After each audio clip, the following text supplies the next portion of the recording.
What's up, y'all, and thanks for stopping by the Surge T channel. I am Surge T, and this is my rundown and thoughts for Smackdown Live for the 27th of August 2021. And they have already do a recap of the Smackdown Women's Championship match from SummerSlam. And I read, and could be a rumor, that it may have been punishment to Belair for missing a live show. That not only did she lose the title, but she was squashed by Becky Lynch. And speaking of the new SmackDown Women's Champion, Becky Lynch, the man, opens the show. And the man has come around to Little Rock and is back on top. A year and a half ago, she gave up the Raw title. And it was hard, but she worked hard to get back. And she took the opportunity at SummerSlam and doesn't apologize for how she went about winning the SmackDown Women's title. Now, Bianca's music hits, and she's not going to make excuses. 26 seconds, she says, is all it took to erase all that she worked hard for. And how about she challenged the champ to a match tonight? You know, Becky did that at SummerSlam. Why not do it tonight, right? And then Zelina Vega comes out to a barrage of "you suck" chants and tells Belair to fall back and give her the title shot. And then Carmella comes out, and why should she be next? Because she's the most beautiful woman in WWE. Wow, that'd be nice if you can get title shots based on that. And then Liv Morgan, who has been looked over so many times, she comes out, and are we gonna have a fatal five way? I mean, Liv Morgan is money. If you push her right, she has the look, she has the fans behind her, and I just wish that they would, give her that shot. Now, she points out, does Liv, that these two get beat week after week after week. Forget them, says the former champ, and it's all about the EST and the man. Becky Lynch is focusing on the former champ. It's got to be about us. Who are they? But then, former champ, I should say, I think I said the champ, but the former champ, you know, forget about them. It's all about us. Myself, the EST, and the man. But Lynch says nah, and exits the ring saying not tonight. Now, it turns into a fatal four-way elimination match as we come back from the break, and the winner gets that title shot, and I like that. You would think that they would have went with a tag team match because that's what Raw would do, but not SmackDown. SmackDown knows what to do when it comes to multiple women in the ring. And in two sets, and in two team, and there's actually two teams there. Like, I mean, Liv and Bianca can get along, and you know that Carmella and Vega have tagged before, so they could have went that route, but they didn't. They made it a fatal four-way elimination match. And Vega, of course, is the first to be eliminated by a KOD by Bianca Belair. Liv hits that sweet move off the second rope. I forget the name, but I love that move that she does. Someone's draped over the second rope. She bounces off the ropes and slams her. I think it's a flatliner. I believe it's a flatliner. And who does she pin? She pins Carmella. And yes, the two weakest in this match are not surprisingly the first two eliminated. And now it's Liv and Bianca. I was pulling for Liv, but I could have gone either way because I like both women. But Liv deserves at least a shot at the title. Now, before coming back to the match, we see splashes of paint, multiple colors, and we see the NXT logo is shown, and it says "Coming Soon." And I believe, that I heard that it's coming, that they're like changing NXT. They're making it pre-taped, and I don't know what the new logo is. I don't know if they're going to change. I mean, I heard that they're going to change up everything on NXT, and it's going to look different. I don't understand that or get it. And they showed it again later on, and I'm still going, what does that mean? But let's move on. In the end, Belair, unfortunately, because I was pulling for Morgan, but she pins Morgan after dumping her on the top turnbuckle twice. And then face first. Like she wanted to make sure that she took her out, and then she delivered the KOD on Liv Morgan. And there you go. Your number one contender is the former champion Bianca Belair. And when is that's going to happen? When that's going to take place? The next pay per view, I'm sure. I forget at the moment what the next pay per view is, but I'm sure that's where it's going to happen. Now, where does Heyman stand, and what is behind that? And that is behind and to the side of the tribal chief Roman Reigns, and he seems to be having trouble with his key for the dressing room for Reigns. He was being interviewed, and he was asked by Kayla Braxton, "Where do you stand?" and like that, and so that's what he said. I'm behind and to the side of the tribal chief. And then the Usos confront Heyman when they come back and ask if he knew Brock was going to be at SummerSlam. He said no, but the accusations are flying, and Heyman looks to be on the outside looking in. Doesn't look too good for the advisor, or is that what they call him? Sometimes I forget what his role is. I know. It's at the moment I don't. My head's kind of jumbled and everything because I just got off from work. So, and I'm hungry right now. I still got to get something to eat. So, forgive me if I miss some things here or forget some things. But let's move on. Cesaro versus Chad Gable of the Alpha Academy, accompanied by his number one pupil, protege, really his only one, and that is Otis. And then during the course of the match, Otis breaks up the Cesaro swing and draws a DQ, and then destroys the Swiss Superman, and Otis hits that big splash. Happy Corbin. He's happy now. He arrives and claims he is filthy rich, and I am just glad not to be looking at his nasty ass, dusty, a dirty, mustard-stained shirt. It's that type of smell that it's palpable. It comes through the screen. I always think that every time these guys are wrestling them, I'm going, man, because wrestlers are used to smelling different odors and stuff like that when they wrestle somebody. It's not pleasant when it comes to that. I guess they just zone it out and they do what they're supposed to do. Their job as wrestlers. But and maybe he wasn't really smelly. Just the shirt looks bad. It kind of make the effect. But then he is announced into the ring, and he is announced as Happy Corbin. Why don't he just come out to Pharrell's Happy song?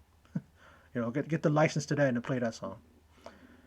And I guess Lady Luck, you know, uh, that's the reason why I guess he won his thing. He went to the slots machine. He went to the casinos and he took his last $30, 30 plus bucks, and he turned it into 100. Proceeded to roll it into enough money for all types of luxury suites, $300,000 Bentley, $3,000 suit, and he's happy. But one thing can make him even more happy is if he has Big E out there and he calls him out. He wants to make things square and buy E's Money in the Bank briefcase and offers 20 first, then 50,000. He he says that because he wants to save him from being sad if he unsuccessfully cashes it. And then Big E says, "Oh, like you." And then Corbin says, "Hey, how about $100,000? 100,000." And E still turns it down. And then the segment ends, and I said, "Whatever." I say, you know, gives them both something to do. Gives him another thing now, another layer to his character, I guess. When it comes to Corbin, and just as long as they don't, just as long as they don't show him as with the mustard stained shirt again. that's all I really, that's all I really cared about. I'm like, well, I don't want to see that again. And he comes up with this gimmick now. Okay, whatever. That's, I guess it's fine. Now, Edge talks about that he was infected after going to that dark place, but he is done with Rollins, and now he moves on. And I guess moving on, meaning moving on to the Universal Championship. Now, that was his side, and then Rollins. One thing to say to Edge: congratulations. One of the greatest matches, and taught him that he has respect for Edge, and maybe he needs to be more like him. And thanks him. And is there any sincerity to it? I don't know. You know, he has that Cheshire cat smile. And I don't understand or get it. I don't know if he's riding heel and babyface. I don't know. It looks like Becky's doing that. I don't know where she stands with her attitude. Who knows? Because Bianca's still a babyface. Maybe we're gonna see Becky and you know and Seth Rollins team up, and I mean they tried it before and it was a bust. So I don't know if they're gonna go down that route again.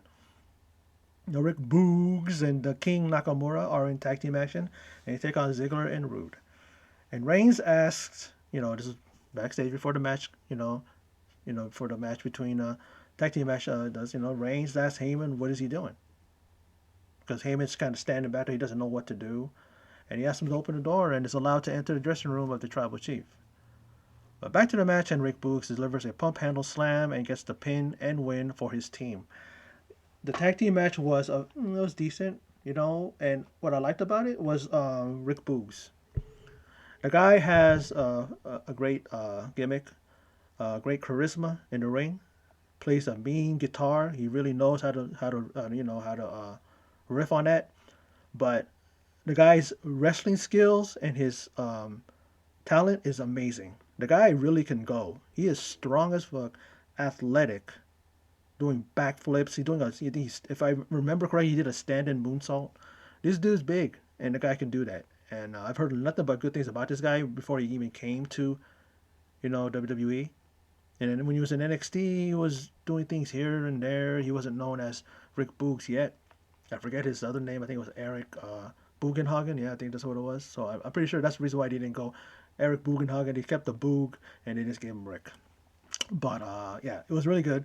Very good showcase for him, and putting him with Nakamura was a nice touch. Whoever thought about that, really, really a nice touch. Now, Naomi, it was rumored, and everybody was saying, and then she is actually now on SmackDown, and she asked what her first match is. Goes up to Sonya Deville. Sonya Deville tells her that she didn't know she was coming, and doesn't know if she'll measure up. And I don't know about that. I mean, I guess next week she's gonna find out, because Sonya Deville said that next week, she can put her in a match next week, and Naomi told her straight up. She said, "Hey, I'm a two-time SmackDown Women's Champion, and this."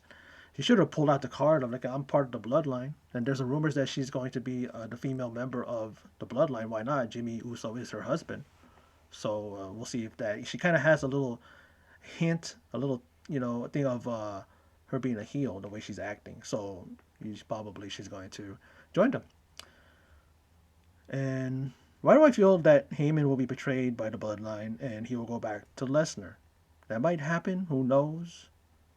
But there are acknowledgments all around for the Tribal Chief and the Usos by Heyman. Let's celebrate that we have seen enough of John. This is Heyman talking. And then Finn Balor's music hits, and I am sure he is looking to deal with Cena later. His title match being taken from him and Edge laying claim to another title shot. It's like he is owed a title shot. He had his name on the contract, and Cena did the sneaky, underhanded thing, and did what he did. And then he challenges Reigns next week to a championship match and goes after the champ. And then, as he's getting beat down because it's a 1-3 disadvantage, the Profits join Finn to even things up, and Reigns takes a powder as he watches a coup de grace to Jimmy. Or was it Jay? I think it's Jimmy, because Jimmy has the longer hair.